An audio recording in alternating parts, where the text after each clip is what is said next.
ஒரு அழகான காட்டுல நிறைய பறவைகள் வாழ்ந்துட்டு வந்துட்டு இருந்தாங்க. அங்க ஒரு சோம்பேறி புறா வாழ்ந்துட்டு வந்தது. அதுக்கு தனக்கான உணவையும் தேட தெரியாது, கூடும் கட்ட தெரியாது. அது இப்ப முட்டையிடுற நேரம் வந்துருச்சு. அதுக்கு என்ன பண்றதுன்னு ஒண்ணுமே தெரியல. அப்ப யோசிச்சுட்டு இருக்கும்போது அங்க ஒரு காக்கையோட கூட்டை பார்த்தது. அங்க போய் தான் முட்டையிட்டுக்கலான்னு மனசுக்குள்ள யோசிச்சுட்டு அங்க இருந்து பறந்து பறந்து போக ஆரம்பிச்சிருச்சு.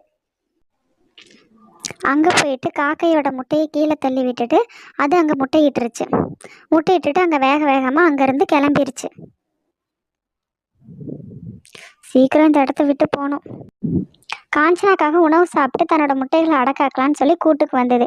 வந்து தன் முட்டைகளை அடக்காத்துட்டு இருக்கு. அதுக்கு தெரியாது இது புறாவோட முட்டை அப்படின்னு சொல்லிட்டு.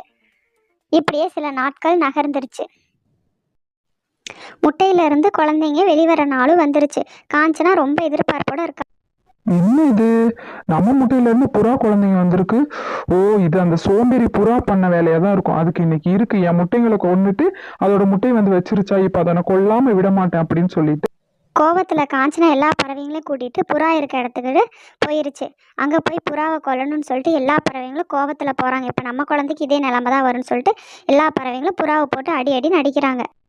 ஏய் சோம்பேறி புறா, உனக்கு கொஞ்சம் கூட அறிவே இல்லை. இப்ப நீ சாக போற என் முட்டைங்களையா கொன்ன? எல்லாரும் என்ன விட்டுருங்க, நான் தெரியாம பண்ணிட்டேன், மன்னிச்சிருங்க. புறா பண்ணது தப்பு தான். அதனால தான் எல்லா பறவைகளும் சேர்ந்து புறாவை கொன்று வீசிட்டு அவங்க கூடுங்களுக்கு பறந்து போயிட்டு இருக்காங்க. புறா அப்படி பண்ணியிருக்க கூடாதுன்னு எல்லாம் பேசிட்டு போயிட்டு இருக்காங்க.